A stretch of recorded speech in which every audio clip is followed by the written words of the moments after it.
Like I said, the boss lady in the back row is telling me to get started, so I am never one to not follow orders. If you were here last month, Thanks for introducing yourself. That was your dad. yeah, I know who that was. I'll get it later. If you were here last month, you may recall at the end of my presentation, I was talking about the Nordmere and the 8 guys that were rescued off of that. And then I mentioned that while those 8 guys were being rescued, there was another boat sinking in the same storm on the same lake. So, kind of a natural lead-in. That's the boat we'll talk about tonight. It's kind of interesting. I've always liked this story. I became a little bit better acquainted with the story. I've met the only survivor of the Daniel J. Morrell twice. So some of the story that I'm going to tell you, I've heard firsthand from him. And the more I dug into this, I found some really cool side stories. Most of you have already learned I'm all about the side stories. I found some cool ones for you. And I learned some other things about the Morrell and its sister ship. Hopefully you find it as interesting as I did. Gotta go all the way back to 1906 to start this story, when it was launched. And the Morrell was, yeah. It's either my eyes have gone all to pieces, or can you focus that a little bit better? I might be able to. If you could, We'll try. it's getting better. Is that That's better, much better. Because I couldn't see it. Okay. Thank you. What's No going problem. on here? So August 22nd of 1906, the Morrell's going to be launched in all places, Bay City, Michigan. Most people don't realize that Bay City actually had a large shipbuilding industry for a long time. The Morrell was one of the first of what came to be known as the standard 600 footers. Once steel started becoming the common material, for a couple of decades, the standard size lake freighter was right around, whoops, I'm getting ahead of myself, you can't hit me. Wow, I'm going all over the place, thanks. All right, the standard size lake freighter is right around that 600 foot mark. And you can tell they were pretty proud of the Morrell when it was launched, talking about equipped with all the new modern equipment. And you can see this is what it looked like at its launching. It missed being the queen of the lakes, the longest on the lakes, by 4 days. 4 days, oh yeah, right before I move on, it's kind of cool. If you go to Bay City, you can see where the Morrell was launched. It's now the municipal marina. So if you go down and watch and take a look at all the yachts and fishing boats, that's actually where freighters used to be launched.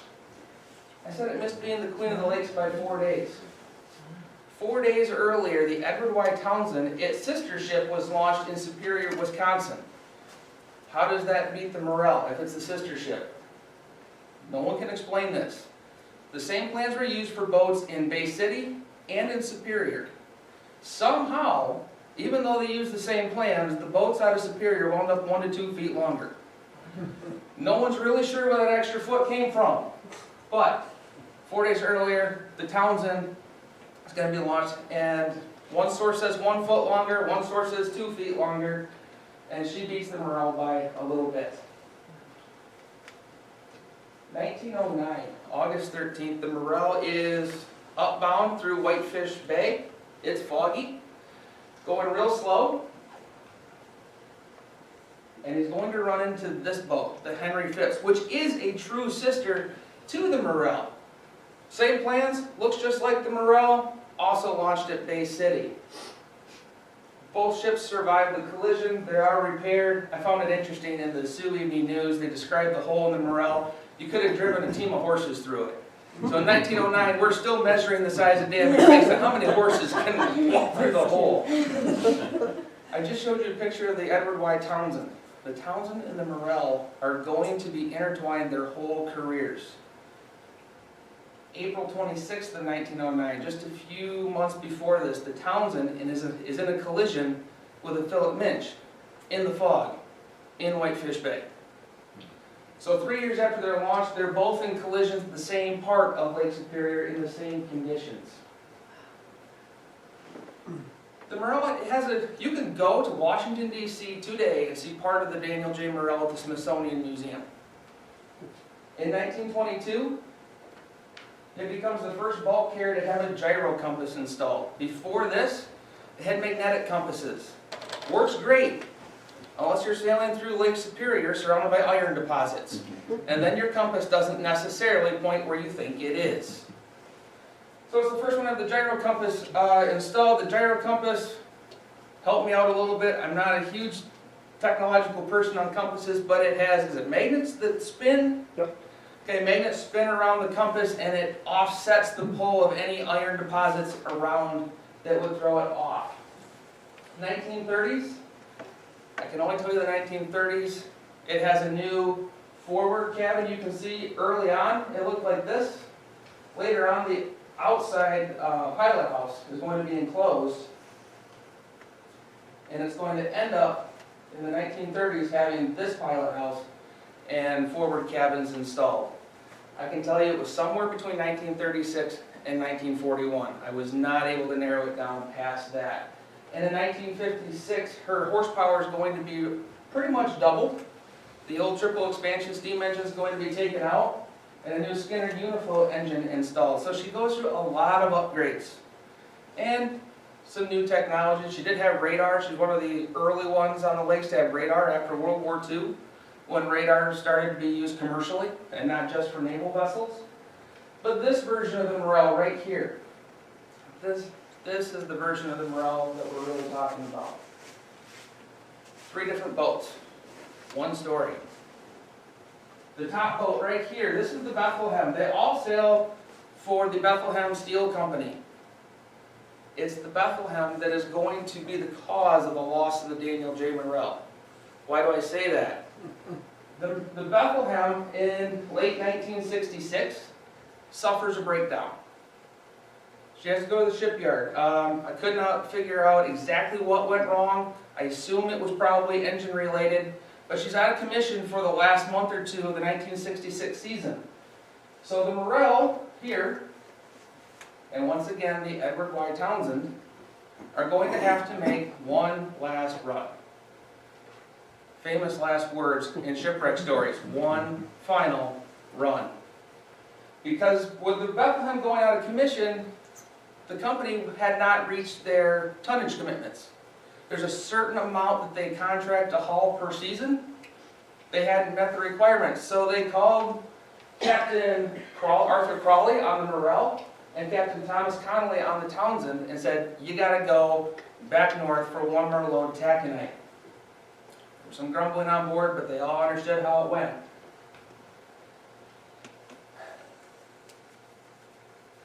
Fast forward to November 26th, 1966. Both vessels are up here. They're unloading at Lackawanna, New York. It's by Buffalo. The Morrell is unloading minus 2 crewmen, Dennis Hale and John Grow. When they got to Lackawanna with their cargo, they were a couple boats in line to unload. There were some other boats that had to unload before they could. And Dennis Hale was from Ashtabula, Ohio. He had it all calculated out. His car was parked there. He could run home, see his family, and make it back in time to make the last trip. John Grow asked to tag along. Dennis was going to drop him off at his family, go visit his, and then come back, pick up Grow, and make it back in time for the boat to leave. Best laid plans, anyone? Never works out. The 2 guys make it back to Lackawanna just in time to see the Morrell sailing past the breakwater out into Lake Erie. So they hurry up, run out to the Coast Guard station, and they call their captain on the radio, and he says, tell you what, we got to stop at Windsor for coal, for fuel. Meet us there. If you can meet us there, fine. So the Morrell leaves. 4 hours later, the Townsend follows. Meanwhile, these 2 guys are buzzing around the lake in their car, and they're going to meet the Morrell in Windsor. They get to Windsor, but the Morrell can't come in. The weather's starting to kick up, the winds pick up, they're not able to make the dock.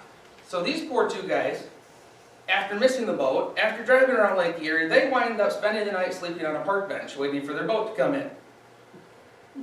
Finally it does come in, they come aboard, and both boats are going to take off upriver. After all of this, we get to November 28th.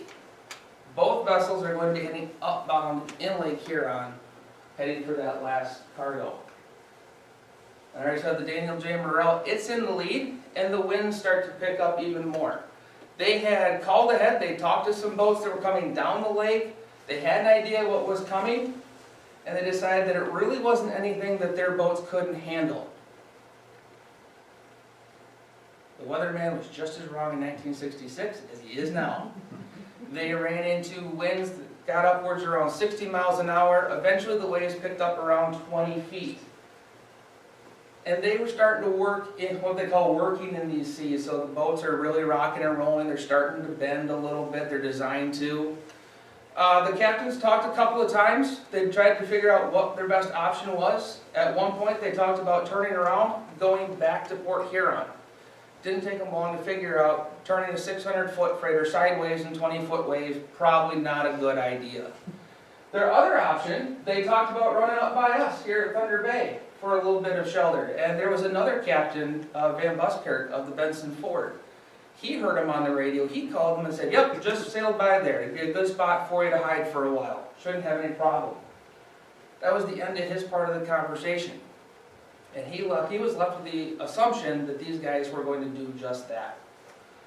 At about midnight, 10 to midnight, right around there, Captain Crawley of the Morrell calls Captain Connolly on the Townsend. And at that point, the Townsend was having some trouble. He was having trouble staying on course. The boat was threatening to blow off sideways into the trough of the waves. And he tells Crawley, I'll call you back. I can't talk right now, I've got my hands full, I'll call you right back. He calls back about 15 minutes later. Turns out the Morrell was having the same issues. And they figured out they had everything under control. At this point, they figured out that their boats were only making about 2 to 3 miles an hour going into this storm. So they're a little concerned, but not unduly concerned. And eventually they're going to decide to just keep right on going. They don't even want to turn so much to go up into Thunder Bay.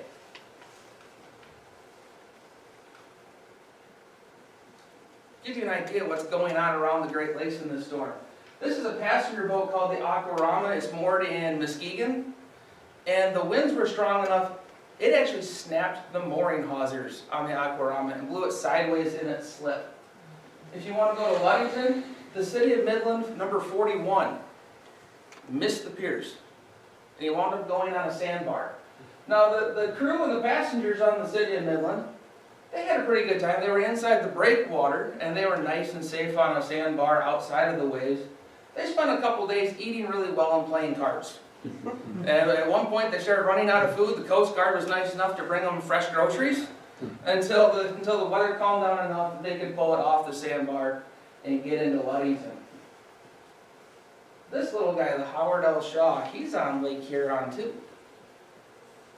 And the captain of the Shaw, one moment, is heading northbound.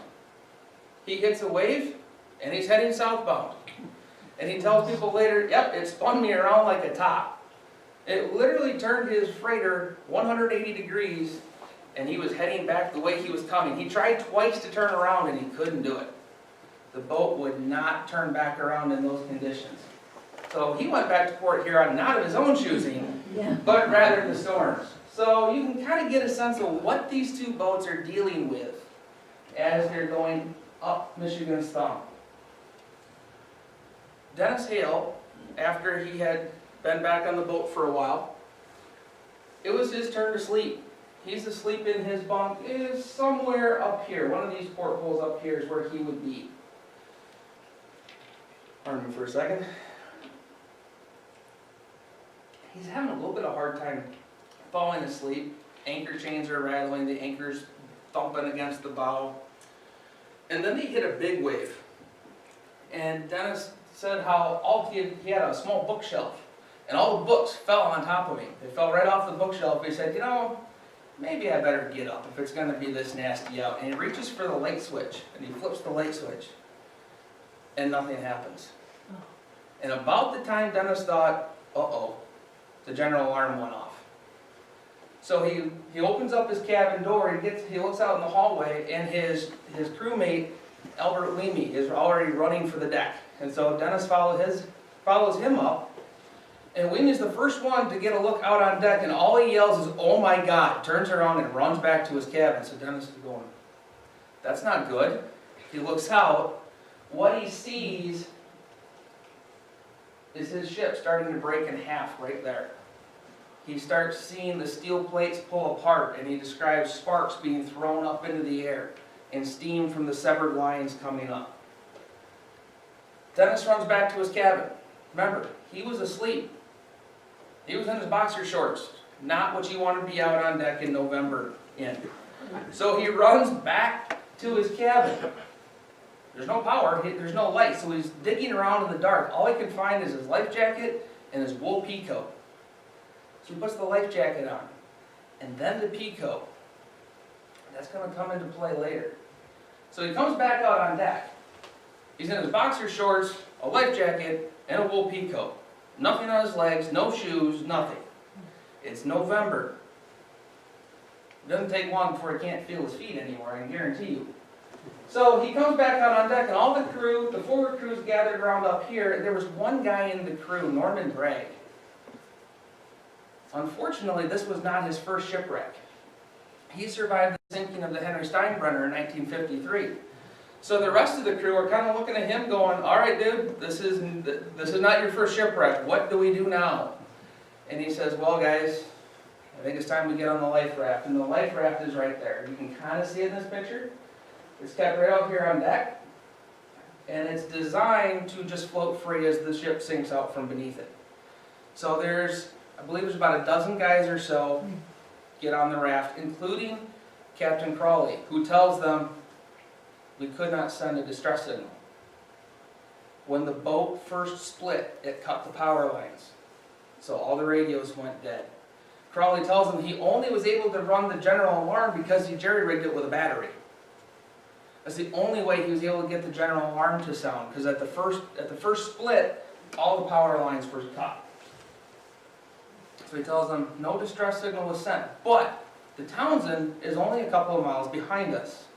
So when you get in the water, start looking for lights, and when you see some, fire a flare. The life raft had a little storage locker in it, and there were some flares in there. He says, you start seeing lights, get a flare up.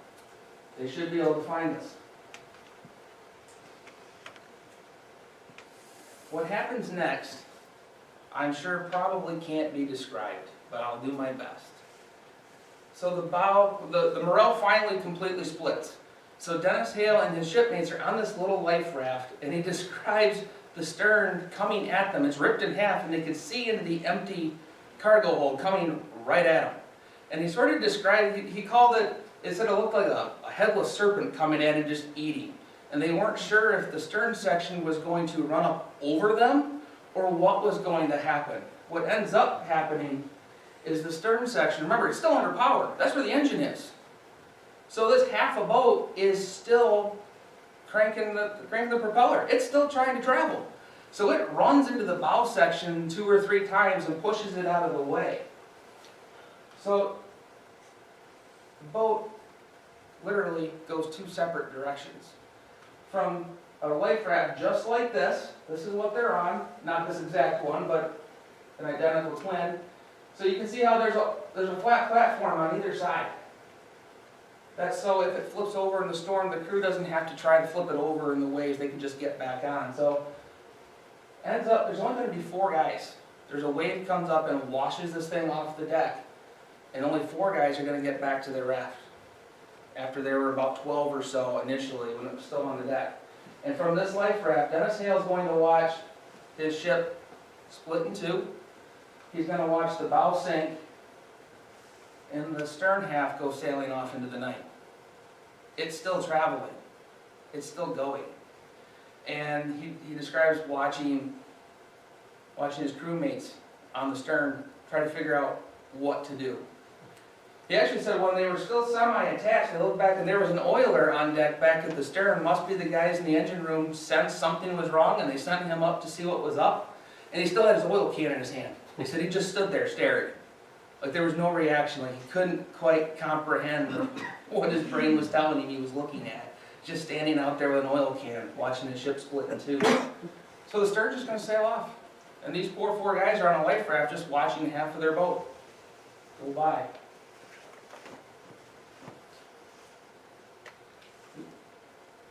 I told you it was hard to describe what he saw. Fortunately, if you look around, there is a series of pictures. I can show you what it may have looked like. This is not the Morrell, obviously. This is a boat called the Michipicoten. It was being towed for scrap.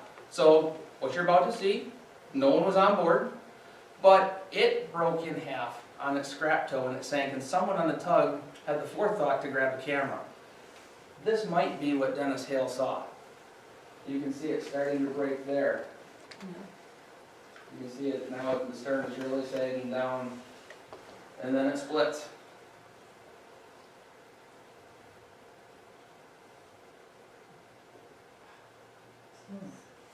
And the last part Dennis Hale's going to see of his ship is that. And that's exactly what he describes too, is the bow tipping completely straight up like that and heading toward the bottom. Dennis Hale and his shipmates, the other three guys, are going to be on that life raft for a very long time. Because there was a delay in calling for help.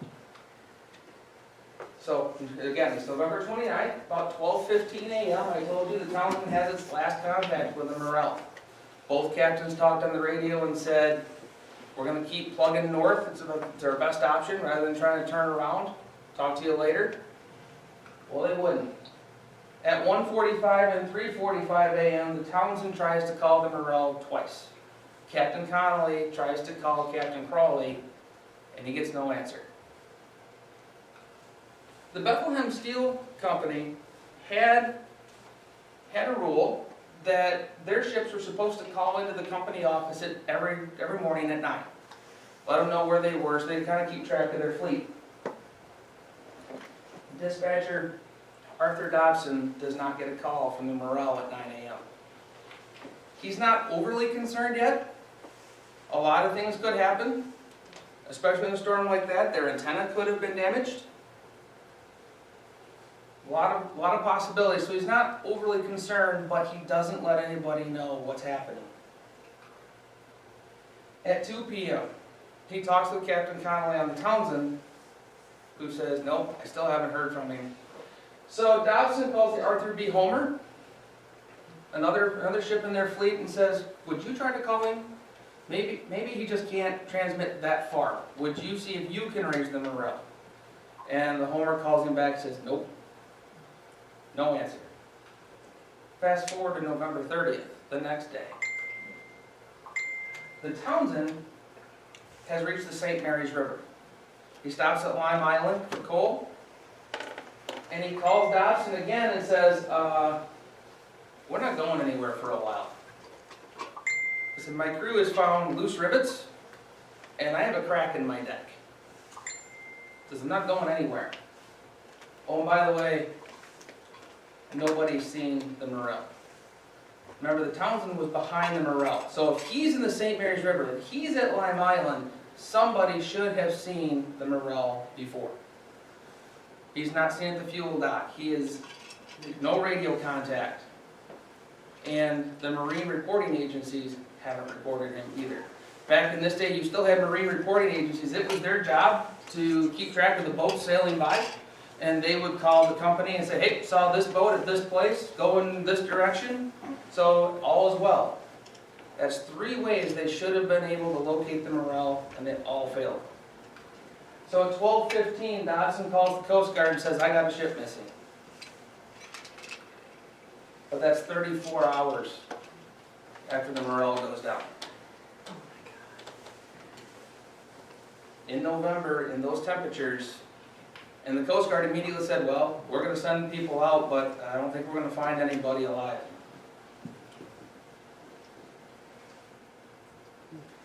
Let's back up a bit. Let's talk about what was going on the raft. They're going to spend a long time on this life raft. I told you 4 guys are able to get back to the raft after it washes off the Morrell. Dennis Hale, Art Stojak, John Cleary, and Charles Fossbender. Right after they get on the raft.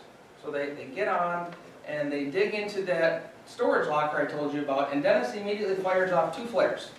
Because he remembers the captain telling him that the Townsend was coming behind him, so he fires off 2 flares. On the second flare, the flare gun breaks in 2 pieces in his hands. So now he has a broken flare gun.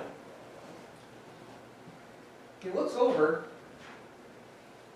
and his friend Fossbender, Fuzzy they called him, he's grabbed the flashlight out of the locker, and he's waving this flashlight. He's just waving it back and forth. And he goes, "What are you doing?" He says, "There's lights over there. I'm trying to signal that boat for help." And Dennis looks at him and says, "That's the lights of our boat." They were actually seeing the stern of the Morrell in the distance sailing off still. So they're trying to signal their own half a boat for help. So he tells them to shut the flashlight off and save the batteries for when it's a whole ship. By daybreak, only Hale and Fossbender are going to be alive. The other 2 guys freeze to death on the raft. And they don't really know when. Dennis said he looked over and they were both gone at one point. And Fuzzy can see land in the distance. He's in a position he can kind of look over the edge of the raft and he says, there's land over there. Now the raft does have some oars, but they're too frozen by this point. They've spent all night in the cold. They can't row. They're frozen stiff. All they can do is just hope that the raft washes toward that land or drifts toward that land. And just before dark, Fuzzy dies.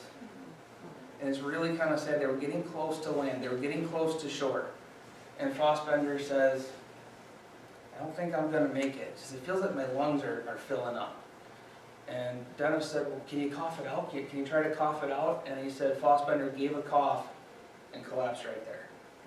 And that stayed with Dennis. For the rest of his life, he kept thinking, what if I hadn't told him to cough? What if I hadn't given him that advice? It's just before dark. They've spent all night, all day. It's getting dark again.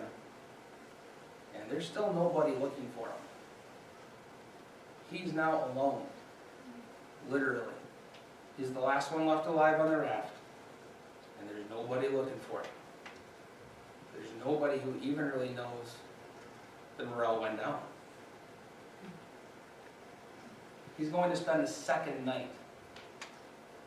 Remember, I told you he was asleep. He's not well dressed for the elements, and he's facing his second night on this raft. Just as it gets dark, that raft does get close to the shore. They saw it. It kind of runs aground in some shallow water. And just to make matters worse, Dennis can see a house. He can see the lights on in a farmhouse nearby. And he's too frozen. He can't get up and walk there. So he's yelling. He's yelling as loud as he can. He actually fires off the last flare he has. Remember the flare gun broke in 2? He actually held it together and fired off his last flare. Nobody saw it. The lights were on, so someone had to have been home, but nobody saw his flare. And at this point, he's really starting to lose hope. He starts to get thirsty. The flare gun had a lanyard on it. He had been dipping that in the water through the slats in the life raft and sucking the water out of that lanyard. At some point, that went missing. He doesn't really know when, where, or how, but the lanyard went missing. He's too frozen to reach down and scoop up a handful of water, so what's he do? He starts picking up the ice on his pea coat. He starts to eat the ice that's formed on him, on his coat. And he said, I had this feeling that something was watching me. So he turned his head, and he saw a figure. Now I'll leave this up to your imagination as to what happened. But he describes it, I don't know, the way he describes it, I always picture Gandalf from Lord of the Rings. I don't know, but he said the guy was wearing a robe, and he had this nicely trimmed beard, and it was really pale, he said almost bluish tinged.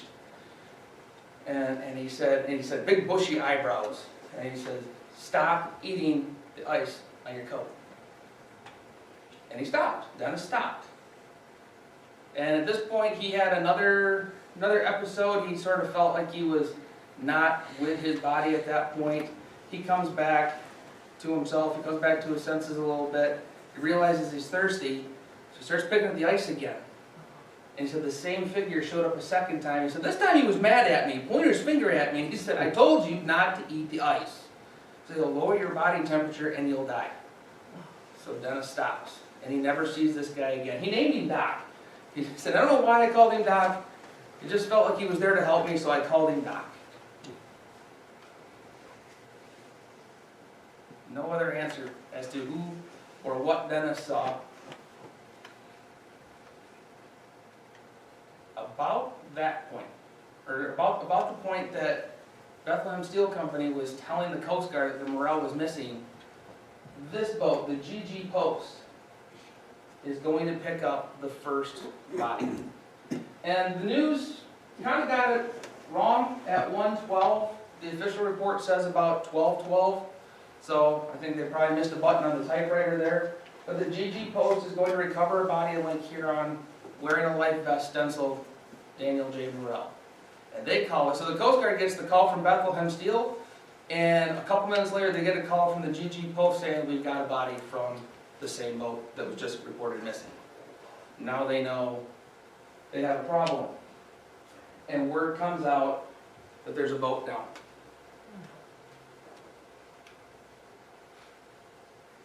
In 2 hours, Dennis Hale's going to be rescued.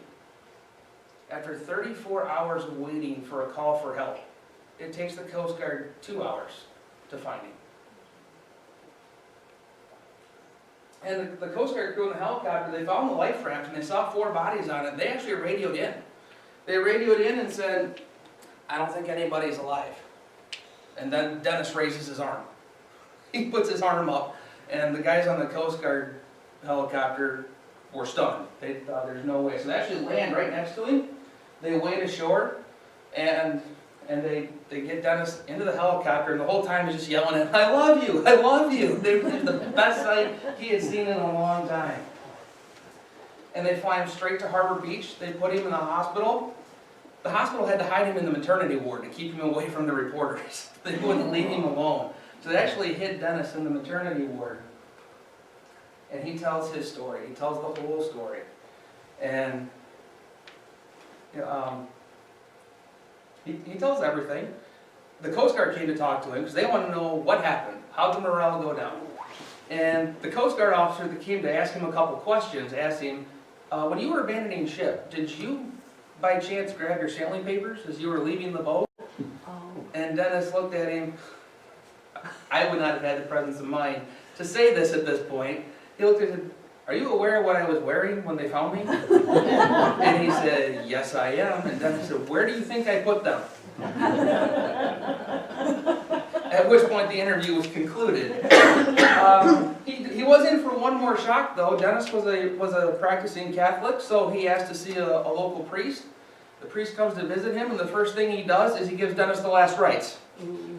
He says, I kind of thought I was out of the woods at that point, and next thing I know that I'm getting the last rites. Are they not telling me something? What's happening? Fortunately, the priest was a little premature. Dennis lived a long time after this. But unfortunately, Dennis is going to be the only one found alive. And the bodies keep coming. They're found 1 at a time, 3 at a time. The life raft from the stern was eventually found, and there was a crewman lodged between the pontoons. And no one ever figured out how that happened, how the life raft came to land on top of the guy, and he was actually wedged in there. You can see this Coast Guard officer here kind of pointing out, so the X is where the Morrell went down, and he's pointing to where the bodies were recovered. Dennis Hale is going to be the only survivor from the Morrell, but Lake Huron wasn't happy about that. There's an extra part to the story that I found. Never found it in any of the books, but I did find it in the newspaper. The GG Post, the freighter that found the first body, when they made the dock, their second cook fell off the ladder and was lost. So Lake Huron said, no, I want all 29.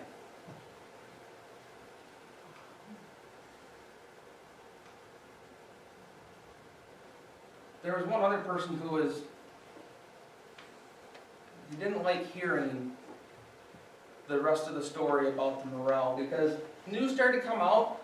It was starting to reveal what the steps were taken to find the Morrell, the delay that happened. And it's going to be the commander of this boat. This is the cutter Acacia. It's now a museum ship in Manistee. And Charles Milrat is the commander, and he realizes that when the Morrell went down, he was 20 miles away. He could have made an attempt to render help.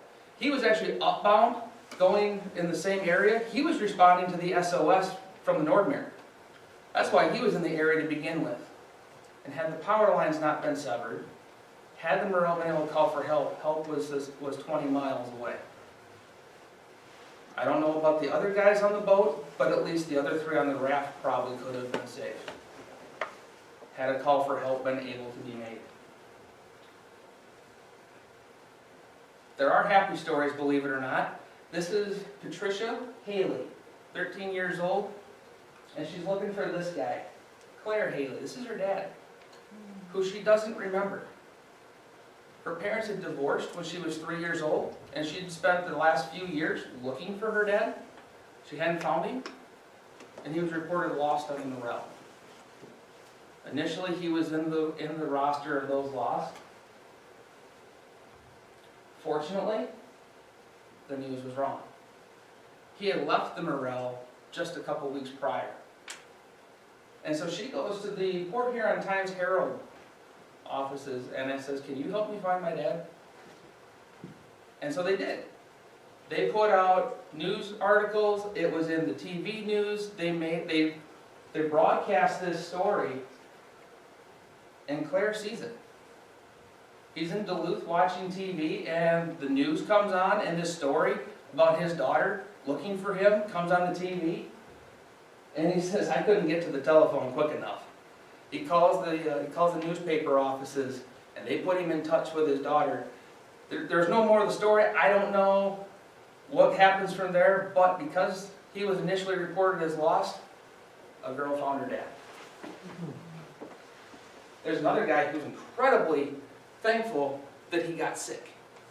This is Mr. Edwards. He's the second cook on the Daniel J. Morrell until Thanksgiving Day. Thanksgiving Day, he's been sick for a while. One report I read said pneumonia, and they're locking through at the Sioux, heading down toward Lackawanna to unload that last cargo, and he's taken off the boat.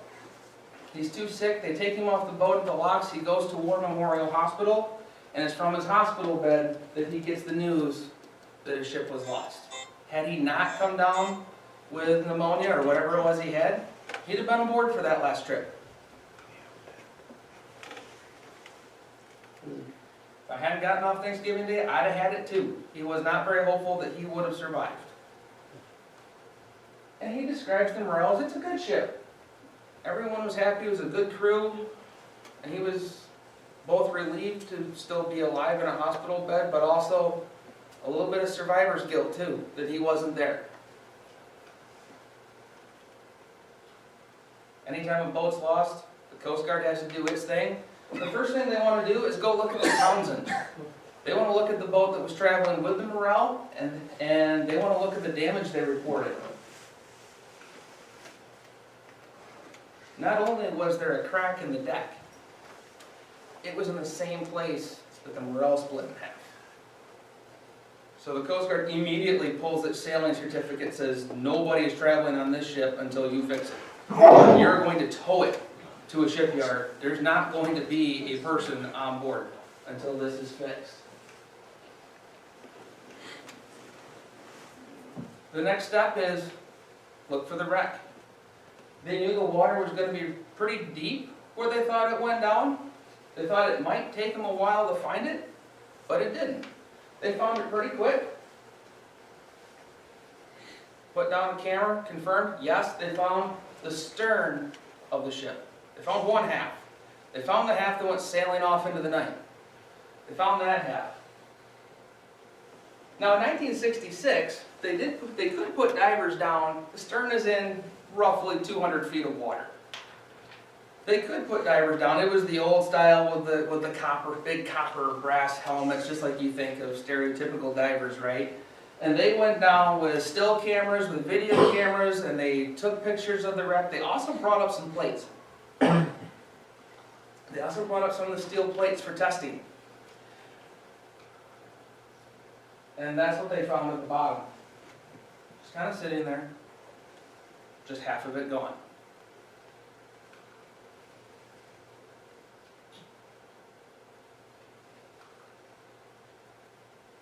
The Coast Guard's going to start its investigation. Now they've looked at the Townsend. They have looked at half of the wreck anyway, the half they could find. The Coast Guard never did find the bow section.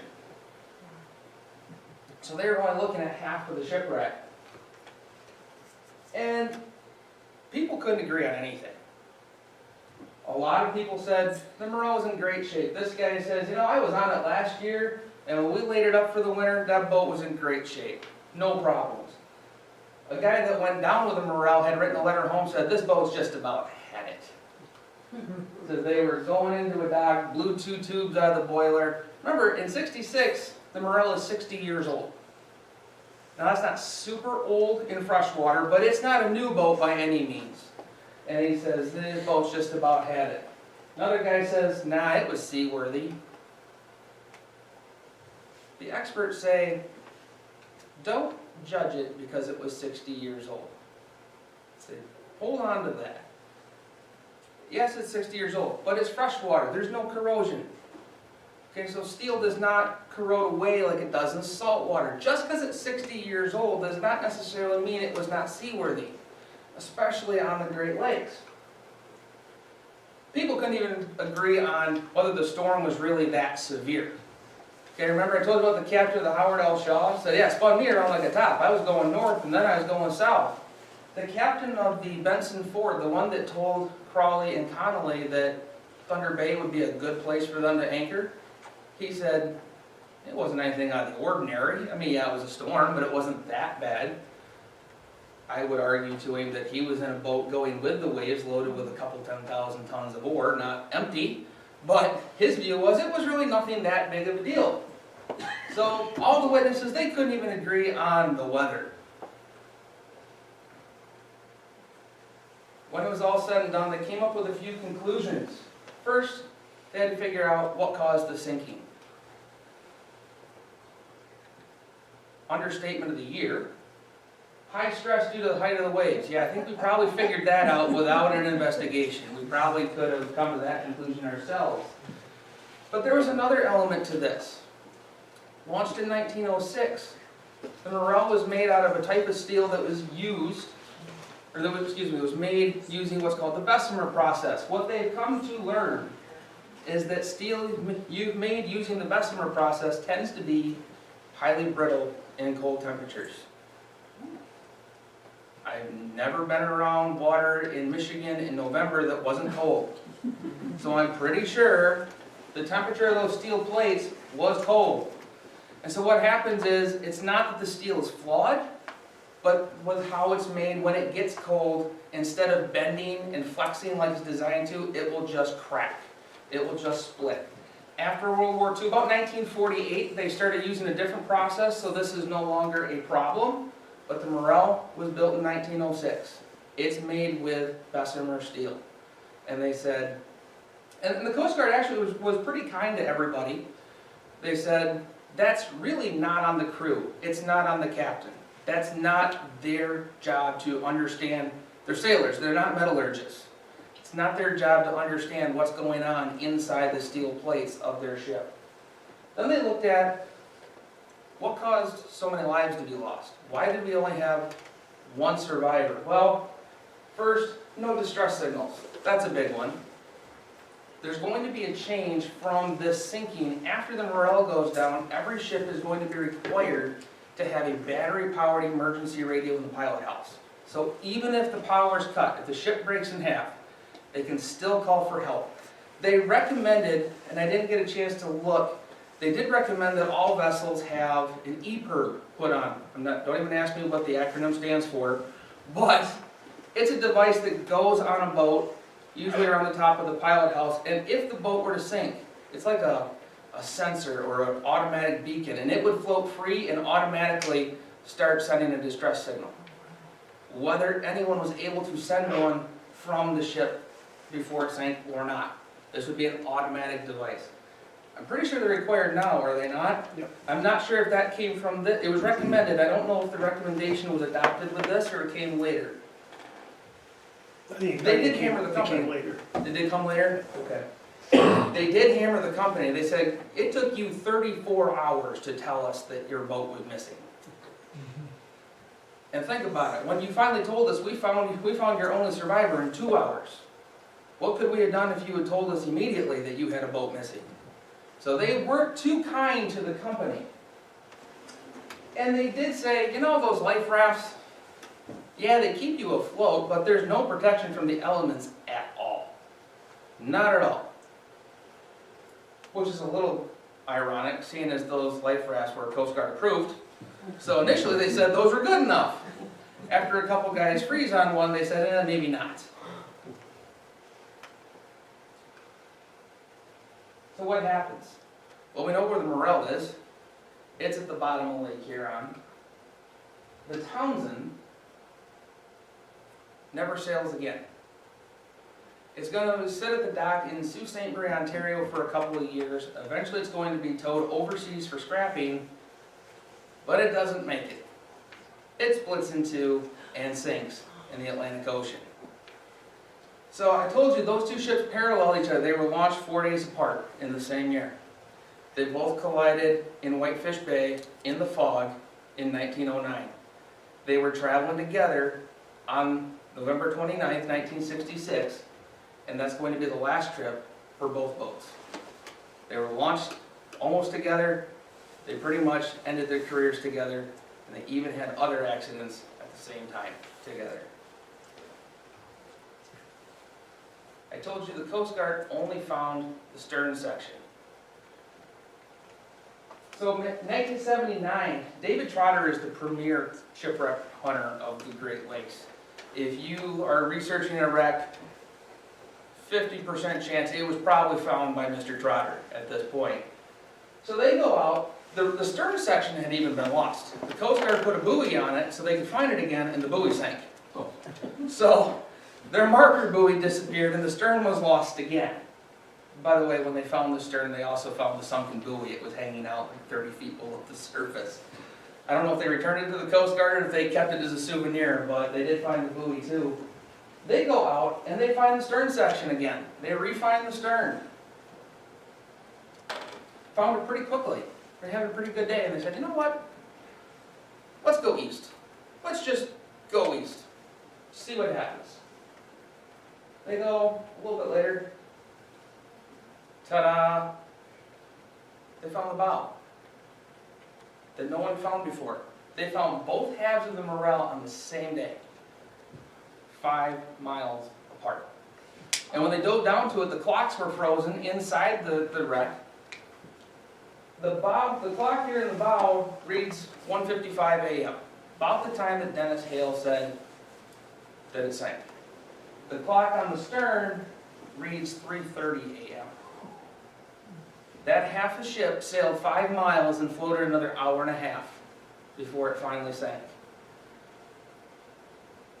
No one survived on the stern to tell us what they did. There was an emergency steering wheel on the stern, and part of me almost wonders, did they try to run it toward shore? If you've ever seen The Finest Hours, that movie, it's kind of that scenario. Half the ship sailing, trying to find ground somewhere.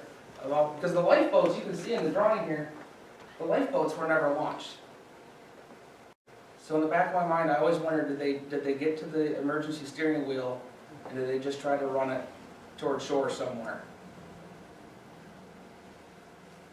Now, some of you know me. You know I like history that ties in. I already told you about Norman Bragg, who survived the Steinbrenner sinking. So as I was going through the Sioux Evening News, looking at the articles about the inspection on the Townsend,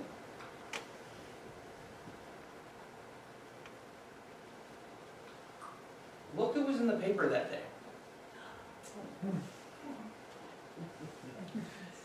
He walked through, a couple days after the Morrell went down, setting a single-season tonnage record through the Sioux locks. And Captain Peter Pulser said, yeah, it was not exactly a pleasant trip. And I showed you this picture earlier. This is Charles Milrat. He was the commander of the Acacia that was 20 miles away from the Morrell. He also was in charge of the search and rescue. His boat was picking up some of the victims. Fast forward November 10th, 1975. He's commander of Group Sioux. This is the guy who was famously going to ask Bernie Cooper and the Anderson to go back and search for the Fitzgerald. He was on board the Acacia when the Morrell went down. He's going to be in charge of the entire operation for the next major shipwreck on the lakes. I'm probably pigeonholing myself into another presentation by doing this. Yay. But this was, I didn't expect this. I was looking for articles on the Townsend, and there's just a really familiar name in a picture. And I went, I better include that. That's just way too many tie-ins here. So, I did forget to mention one little fact about Hale's survival when he was in the hospital. And I love this. They brought him to the hospital, and Dr. Oakes was his doctor, and had never dealt with a hypothermia case that bad, so he called the Henry Ford. And he said, what can you tell me? What should I look for? What should I do? And the doctors there said, kind of gave him an idea what to look for, and Dr. Oakes says, at what point will his heart stop? And they said, well, between 94 and 95 degrees. And Dr. Oakes said, well, his temp is at 92 and he's talking. So I think you missed on that one. And he survived. Like I said, I got to meet him twice. Some of these stories I heard directly from him. And he was quite a guy. He did not talk about it for a very long time. Shortly after the wreck was found in '79, I think it was 1981, he was invited to a documentary premiere at Lake Superior State College. And he said he'd go, but he didn't want to speak. He really didn't want to speak. But then after he watched it, he felt ready. And he got up, and he told the story for the very first time. And after that, he realized it was a good thing. And so he kept traveling around, he kept telling the story. I met him once in the Sioux, I met him once in Alpena, and he had no problem sharing his experiences. And fortunately, at 92 degrees, he was still conscious and talking, so he got to talk to me and tell me some really cool stories. So